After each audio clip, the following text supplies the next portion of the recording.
3 months after my brother and sister-in-law divorced, she was burned to ashes in a fire. My brother never found out. So this is how a fated but ill-fated love ends. What I can't shake from my mind is the image of that night, when my brother had a stomach hemorrhage and had to be rushed to the hospital. She was in pajamas, barefoot, running behind the ambulance, lost and dazed like a stray kitten. She was looking for home, but she never made it back. My brother cheated. When I found out, I didn't tell my sister-in-law. Instead, I blackmailed him into buying me 3 designer bags. One of my regular brand stores had just stocked their newest collection for the season. The sales associate I knew well called to ask if I wanted to come in early for a private look. And wouldn't you know it, when I got there, I spotted Noah sitting in the lounge. Legs stretched out on the coffee table, casually scrolling through his phone, looking every bit like he owned the place. Nearby, a woman with a curvy figure was browsing handbags with the help of a sales assistant. She glanced over her shoulder at him with a playful smile and asked, "Noah, what do you think of this one?" I raised an eyebrow. I know how these businessmen are, married or not, they all have women on the side. Whether they're serious flings or just passing distractions, who knows? Most of them call him Mr. Noah, or boss, or at most, Bro Noah. But this one? She was calling him by his full name, so sweet and intimate, it was a first. Noah lazily lifted his head, gave her a slight smile, and replied, "If you like it, then it's good." TSK, listen to that. Broad daylight, in a respectable store, and here they were, shamelessly acting like some sleazy pair.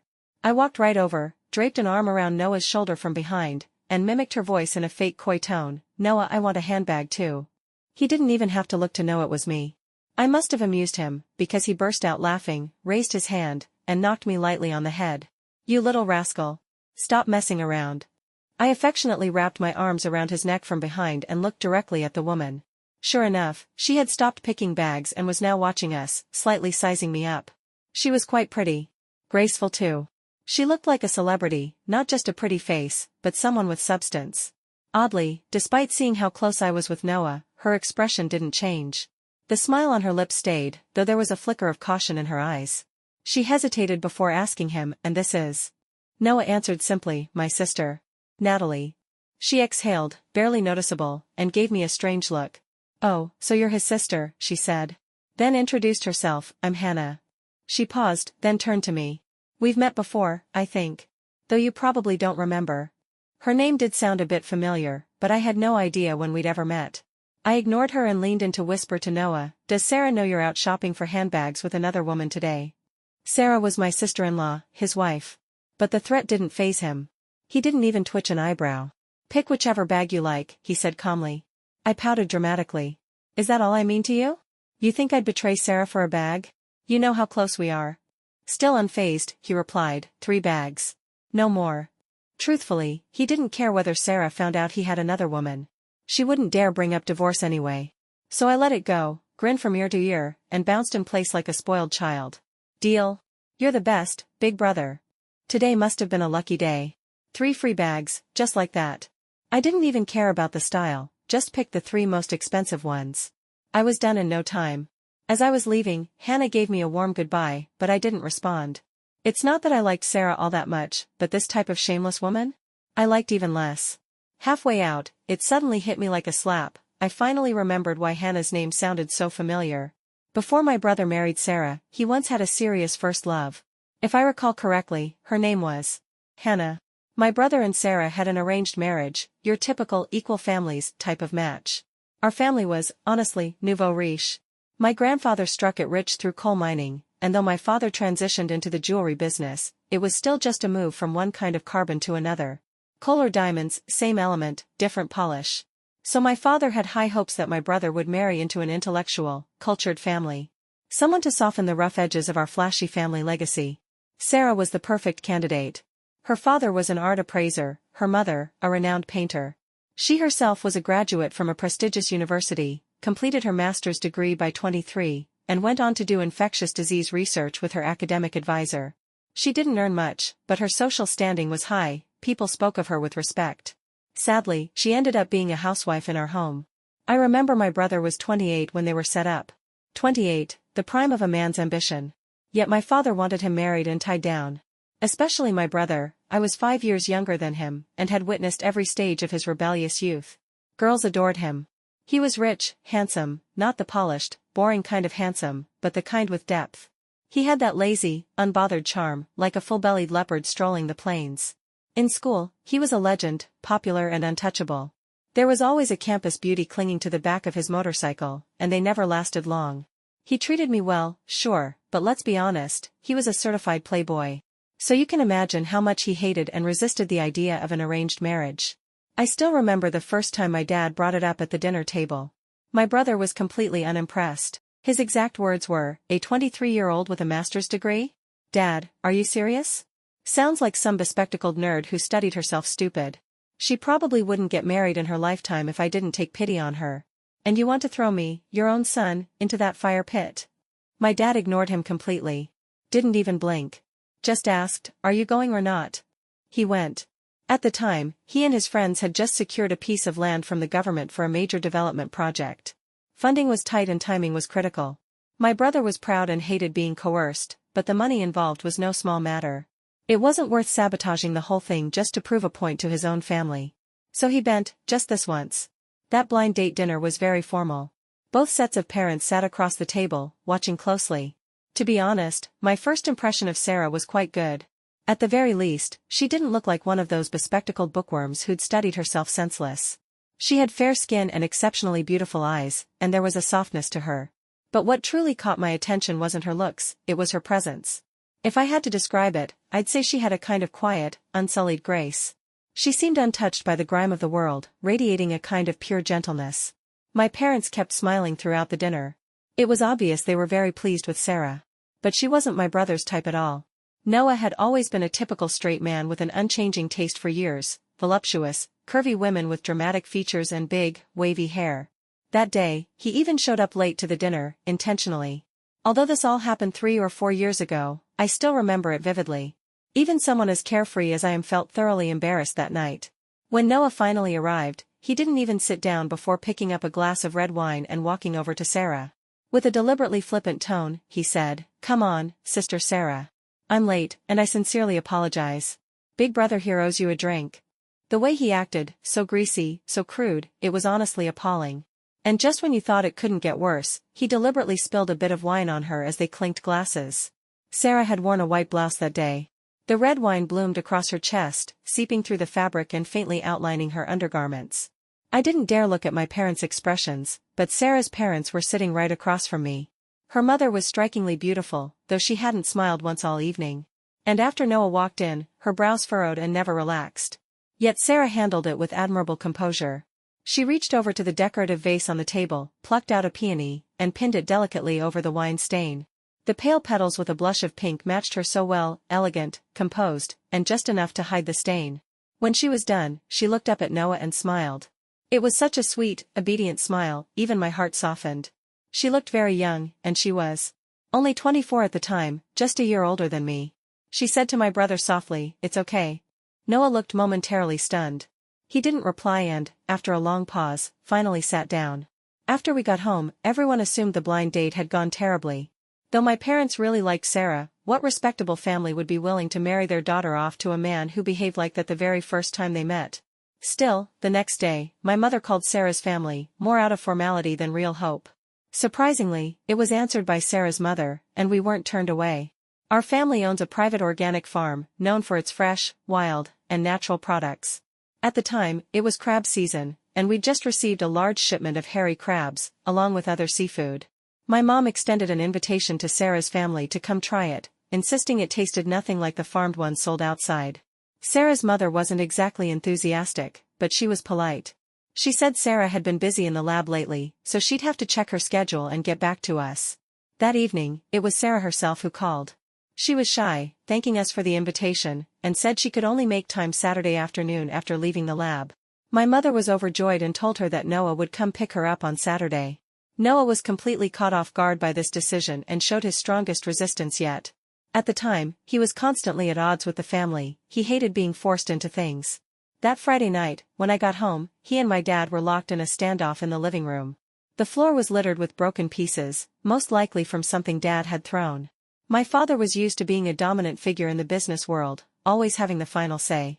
And at home, he didn't tolerate defiance either. The room was so quiet you could hear a pin drop. One of the housemaids knelt silently on the floor, carefully picking up the broken shards. Noah stood there like a fully grown leopard in a tribal standoff, calm, but exuding the commanding presence of a young lion ready to challenge the alpha. He stared directly at my father and said, "Save your breath. I already have someone I like. If you want, I can bring her over right now. Give me 3 years, and you'll be holding 2 grandkids." My dad was so furious that the veins on his forehead bulged. He pointed a trembling finger at Noah and roared, "I turned a blind eye to the women you've had before. But if you dare bring some woman of unknown origin into this family, I'll break your legs." Noah smirked. Though young, the corners of his eyes held a chilling indifference. He replied, "Unknown origin? That's unfair. She's got a name, Hannah Brown. Top of her class at B University. Gorgeous and well-figured. Why wouldn't I marry her?" He sounded casual, almost lazy, but I knew he didn't actually like Hannah. She just happened to be around, and he was using her to provoke my father. Sure enough, Dad grabbed the nearest glass and hurled it toward him. Seeing things escalate, I rushed forward and grabbed Noah's arm, gently hugging it at the elbow and signaling for him to stop. I looked up at my father with a sweet, pleading tone, "Come on, Dad, you know what my brother's like. Let me talk to him." Then I dragged Noah away, half coaxing, half pulling. In truth, I understood how Noah felt. I'm a girl, and my upbringing had more freedom. But he wasn't so lucky. His whole life was mapped out from the beginning: what school to attend, what major to study, and what path to follow after graduation. His destiny had been micromanaged into a neat, inescapable trajectory. After high school, he wanted to join the military to toughen himself up. He secretly applied without telling our parents. But when he got accepted into a top university abroad, the family crushed his plans. They booked him on a plane and forced him to go study finance overseas. That kind of parental control can be suffocating. But what could he do? I tried to reason with him. "It's just a girl, isn't it? Don't you still want to develop that land you got? Just go along with it for now. It's not like you're marrying her tomorrow. You're usually as sly as a fox, why are you suddenly butting heads with Dad like a stubborn mule? Besides," I added, "no offense, but with the way you act, she might not even want to marry you. Spend some time with her. If she ends up rejecting you, what could Dad possibly say then?" Then I gave him the final nudge, "It's just a girl, Noah. Endure it for now. Buy time. Gain trust. And when the moment's right, flip the script and pull the rug out from under them. Why go head-to-head when you could win smart?" He narrowed his eyes slightly. That's how I knew he was listening. Because on Saturday, he did go to pick Sarah up from her school. I went along too. The car was parked outside the gate. Noah got out and leaned lazily against the car door, smoking a cigarette as he waited. I sat in the back seat, watching the campus from the window. Clusters of bright, youthful students walked by in small groups. And soon enough, I saw Sarah. She wore a simple white t-shirt and jeans, her long, jet-black hair cascading down to her waist. The golden light of the setting sun crept up behind her, illuminating her pale face until it nearly glowed. She jogged over, slightly out of breath by the time she reached the car, a fine sheen of sweat on her forehead. Her cheeks were flushed, and her bright eyes curved into a smile as she looked at my brother and said, "Sorry to keep you waiting." Noah flicked the ash from his cigarette and looked at her for a moment, his eyes lingering on her face. Then, as if casually, he extinguished the cigarette between his fingers. He smiled too, a quiet, calculating smile, the kind a hunter wears when his prey unknowingly walks into a trap. But he was handsome, devastatingly so. His voice was gentle as he replied, "No worries, I haven't been waiting long." The atmosphere between them was unexpectedly tender. I poked my head out of the backseat window and greeted Sarah with a grin. At the time, it never crossed my mind that these two would actually get married someday. But Sarah fell for my brother, and was willing to marry him. Noah was never the kind of brother who shared his romantic life with me, so to this day, I have no idea what he did during their fake dating phase that made her fall for him. I only caught a glimpse of their chemistry during one outing we took together. We had gone hiking. Sarah was a model student and clearly not someone used to physical exertion, probably always either in the library or the lab. The hike was Noah's idea, likely an attempt to make Sarah dislike him. On the way up, Noah behaved like a clueless alpha male, using his long legs to charge ahead, leaving Sarah and me far behind. There was no helping it. Sarah and I clung to each other, gasping for breath as we dragged ourselves up the mountain. Watching his back disappear into the distance, I gritted my teeth and muttered to Sarah, "Look at that, tell me, is that even human behavior?" To my surprise, she didn't get upset at all. In fact, she let out a soft laugh beside me, despite panting from exertion. Her temper was unbelievably good. By the time we reached the summit, we were both completely drained, except Noah, who looked fresh as ever. He even suggested we wake up at 3 or 4 a.m. to catch the sunrise. No thanks. He could enjoy that alone. My legs already felt like they'd gone on strike. That night, Sarah and I shared a tent.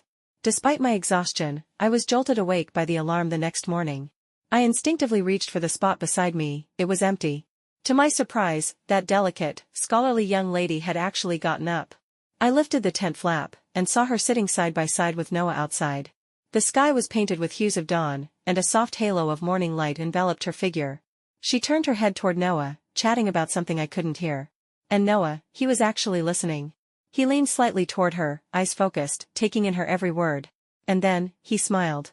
Not the usual smirk or sarcastic grin. A real, gentle smile. The kind I had never seen on him before.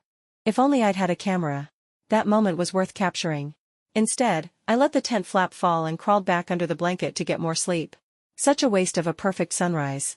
Later, on the way down the mountain, Sarah's legs were trembling so badly she could barely walk, clearly not used to this level of exercise. Noah, to my utter disbelief, patiently stayed by her side and let her hold on to his arm as they descended step by step. I followed behind, carrying all the bags and watching the two of them from a distance, completely speechless. Fine. As a good little sister, I really was enduring too much. At the time, I told Noah, just play along for now. Once the land deal is finalized and you're no longer tied to Dad's funding, you can make your move. I never expected him to take the play along part so far, to the point where this studious, innocent girl, sweet as a baby rabbit, would actually fall for him and be willing to marry him. They didn't date for long, just a little over a year, before they began talking about marriage. The whole process wasn't exactly smooth or glamorous.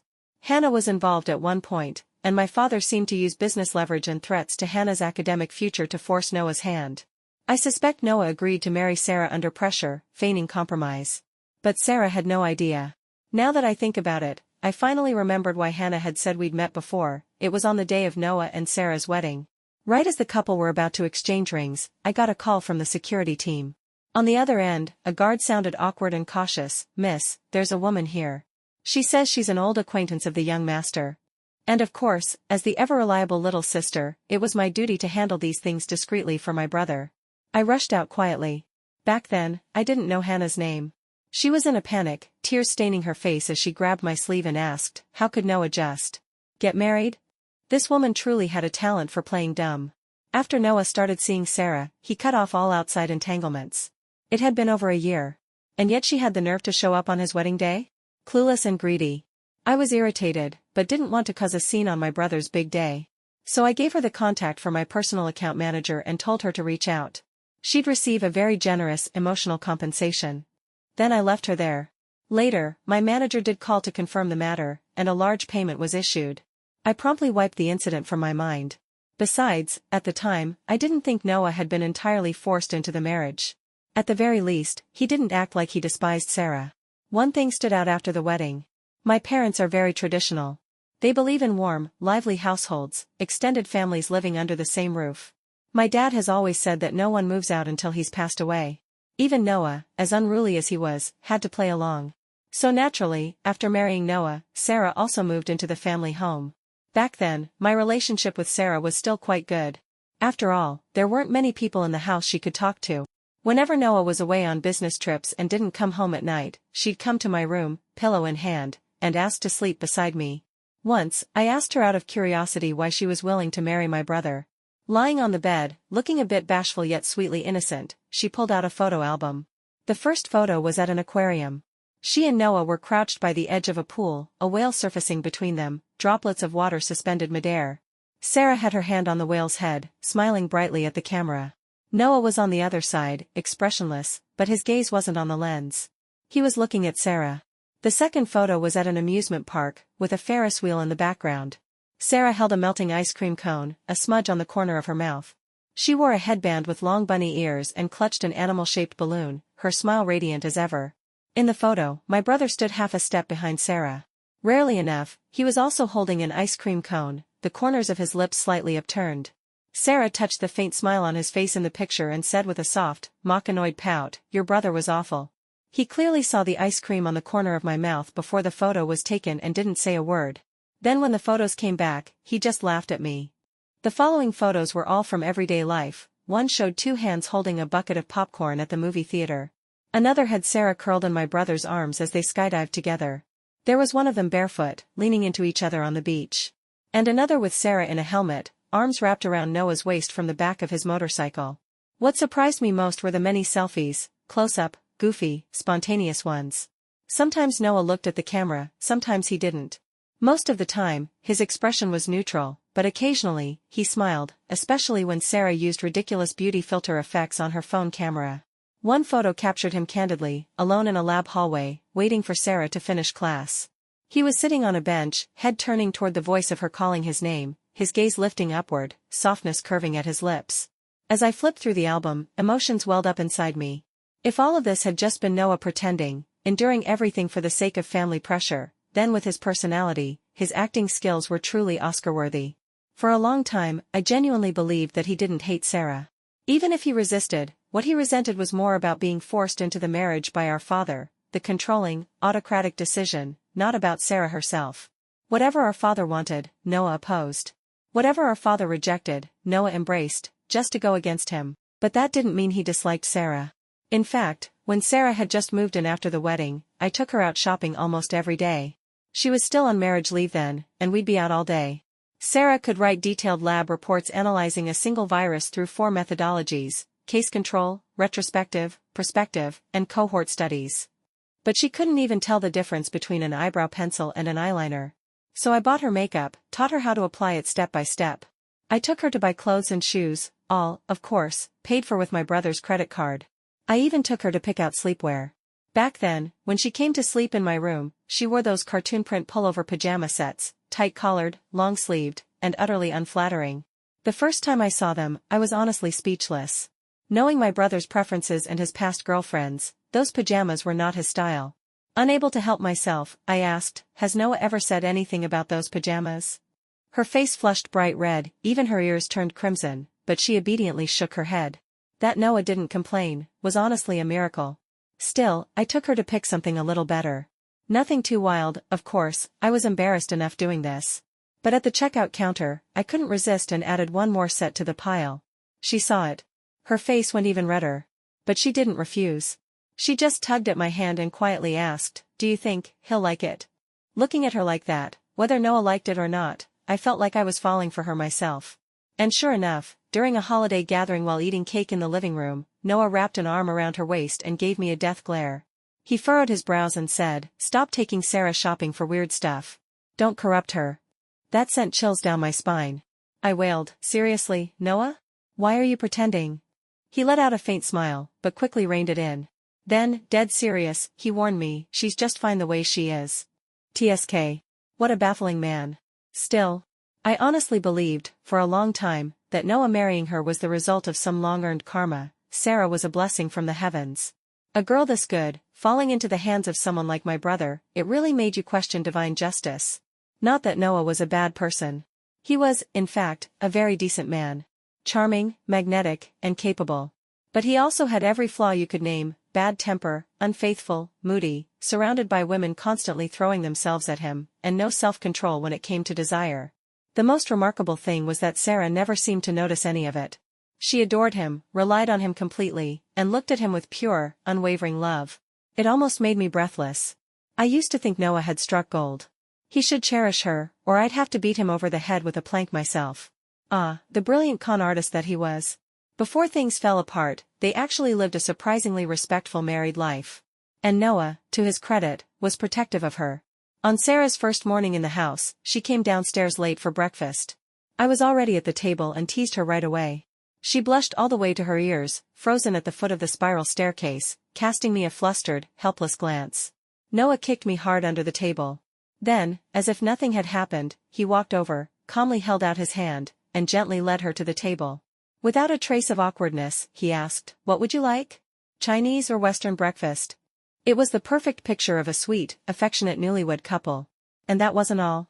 Many nights when I went downstairs for a midnight snack, I'd see Sarah curled up on the living room couch, reading while waiting for Noah to come home. At the time, Noah had to entertain clients and drink frequently for his project. I once bumped into her and warned her not to wait up, because when he got too drunk, he wouldn't come home. After all, when he did, the entire household had to scramble to prepare hangover remedies and late-night congee. To avoid the fuss, he often just stayed at a hotel and came back the next day. I told her not to waste her time, but she smiled and said gently, "I'll wait a little longer. I can't sleep anyway." That night, just as I was drifting off, I saw the flash of headlights outside the window.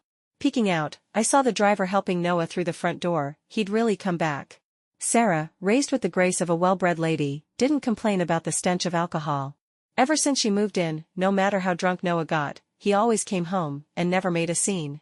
She'd prepare the hangover soup herself. More than once, I saw it, when I came down for a snack.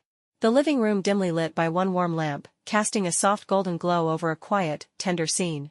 Noah, half reclined on Sarah's lap. Sometimes she massaged his temples. Sometimes she spooned him the hangover soup. Sometimes, she brought over a bowl of congee she had spent hours slow cooking, for his sensitive stomach. This cold, arrogant, proud man, who once broke his leg in a street race during college and didn't utter a sound, now groaned softly when Sarah asked if he was feeling unwell. He allowed himself to melt into her patient, meticulous care. And sometimes, I thought, if only it could stay like this forever. But beautiful things are fragile. All it takes is one prick, for the bubble to burst. The first sign that something was wrong came when Sarah's mother was hospitalized. After staying at the hospital to care for her, Sarah returned home visibly shaken. At first, I thought it was just worry over her mother's condition and even stayed by her side for a few days to comfort her. During that time, she was extremely anxious. One day, out of nowhere, she asked me, "Natalie, if something awful happened in my family, if I did something really terrible, would you and Noah forgive me?" I laughed at the time. What could a gentle, sheltered, well-mannered girl like her possibly do that was so awful? Then, about 2 weeks later, my father came storming home, rage written all over his face, a folder clenched tightly in his hand. He summoned everyone to the study, saying there was something serious to discuss. That argument was the first crack in the foundation of our family. Inside that folder were dozens of documents, IOUs from Sarah's father. The total sum wasn't exactly astronomical, but it wasn't small either, tens of millions, with interest piling up into the 8-figure range. It turned out that all of Sarah's family's assets had been mortgaged, and when she married into our family, that portion of the assets had been transferred as her dowry. Ownership had changed hands, and Sarah and Noah had jointly signed as recipients. At the time, no one had carefully vetted the documents. Sarah's father was a cunning man. He had signed hidden agreements with the creditors, making the debt legally fall on Noah and Sarah's shoulders. To my family, the humiliation was worse than the financial blow, especially for my father. He had obsessed over finding a cultured, refined wife to elevate our nouveau riche bloodline. He forced the marriage using every means possible. And in the end, the refined swan turned out to be a peacock with borrowed feathers. And this wasn't even a case of failed business or bad investments, it was gambling debt. How could someone from that kind of upbringing produce a respectable young lady? How would that kind of family background improve the gene pool of our next generation? My father was so angry that he nearly had a heart attack. He sat in his chair, gasping for air. Noah stared down at the documents, eyes bloodshot. His jaw clenched, temples pulsing. Then he suddenly looked up at Sarah. But even then, he held back his temper. His voice was quiet, low, like he was afraid of scaring her. He asked, "Did you marry me, for this?" Tears streamed down her cheeks, but she said nothing. She just looked at him.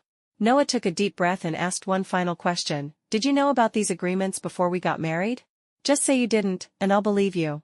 Sarah stared at him without blinking. Her lips moved slightly, but no sound came out. She just looked at him. Finally, as Noah closed his eyes in silence, she whispered, "Does it even matter, whether I knew or not?" The perfect marriage my father had orchestrated turned into a joke. The carefully chosen daughter-in-law became an embarrassment. But being the proud man he was, my father refused to allow a divorce. He didn't want outsiders gossiping about our family, didn't want people thinking we only valued wealth. So they dragged on in this cold, distant stalemate, for 3 whole years. When I got home that day, Sarah was in the kitchen making pastries. I used to think that if it weren't for our family tradition of all living under one roof, Sarah and my brother would have been better off on their own. Noah was never home. Living separately might have been easier than enduring the daily cold stares from our family. We had a professional pastry chef at home, but ever since becoming a housewife, Sarah had likely grown bored and had taken up baking herself. She'd learned quite a lot and loved doing it by hand. Normally, I ignored her and walked right past. But today, after bumping into Noah's first love, I felt a flicker of sympathy for her and went to the kitchen to have a look. She turned and smiled when she saw me, flour dusting her cheek, her eyes curving in a childish, cheerful grin. "Natalie, I made lotus paste puffs, your favorite. They'll be ready soon." How foolish. Her husband was out shopping for handbags with another woman. she was on the verge of being pushed out of this home, and yet here she was, happily playing with flour. I gave a cold snort and ignored her. But she was used to this kind of treatment in our house, affection met with indifference, so she just kept smiling at me as I turned to leave. I didn't come downstairs again until dinner. Surprisingly, Noah was home. I thought he'd be spending the night wrapped in Hannah's arms after their little shopping trip. Sarah sat beside him, my parents across the table. I walked over and sat down too. My parents talked with Noah. I joined in occasionally. All of us, in tacit agreement, treated Sarah like she didn't exist. It must have felt terrible. I glanced at her, under the crystal chandelier, her eyes were cast down, quietly picking at her rice, one grain at a time. Her lashes cast long shadows across her cheeks. She looked lonely. Pitiful. I felt a twinge of guilt and turned away. My father began scolding Noah again, saying his business ambitions were too aggressive. Then he changed the topic. Look at how old you are now. Kids your age already have children in kindergarten. Are you trying to drive me into an early grave? Sarah's chopsticks paused in midair. Noah, as usual, looked relaxed and careless. He stretched an arm over the back of Sarah's chair and replied offhandedly, "Why wouldn't I want a kid? Sure, I'll have one." After dinner, Sarah quietly excused herself and left the table early. She likely knew she wasn't welcome. I flopped onto the couch, flipping through TV channels absent-mindedly. That's when my father hesitated, then said to Noah, "It was a mistake, forcing you to marry Sarah back then. I chose the wrong person.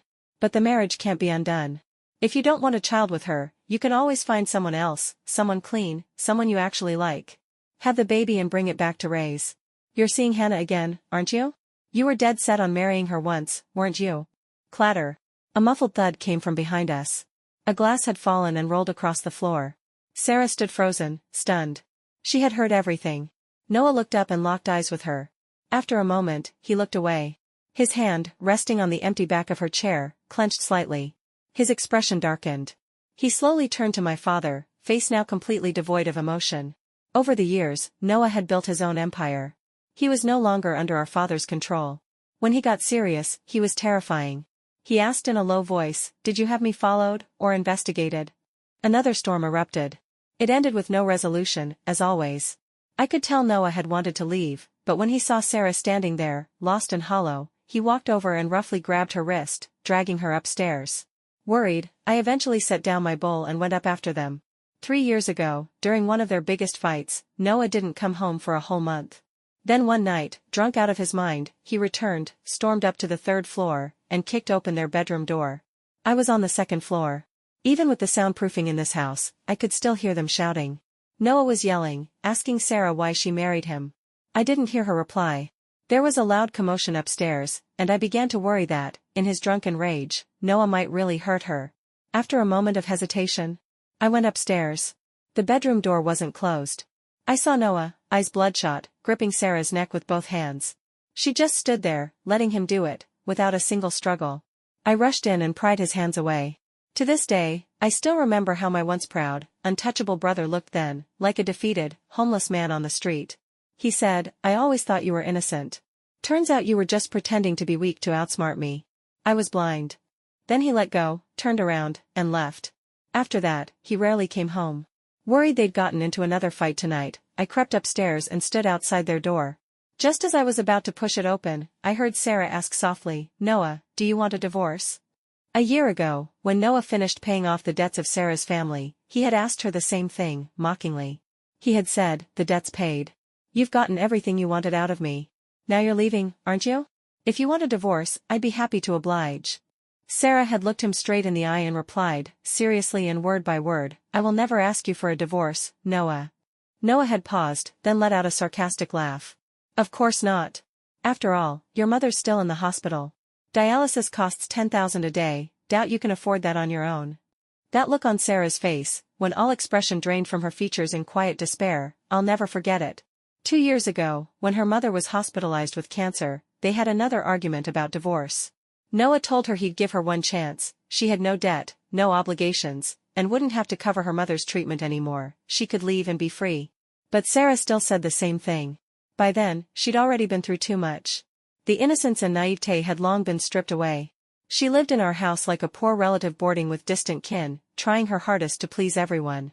Even though she was clearly heartbroken, she forced a smile at Noah and repeated the same line, "I'll never ask you for a divorce, Noah."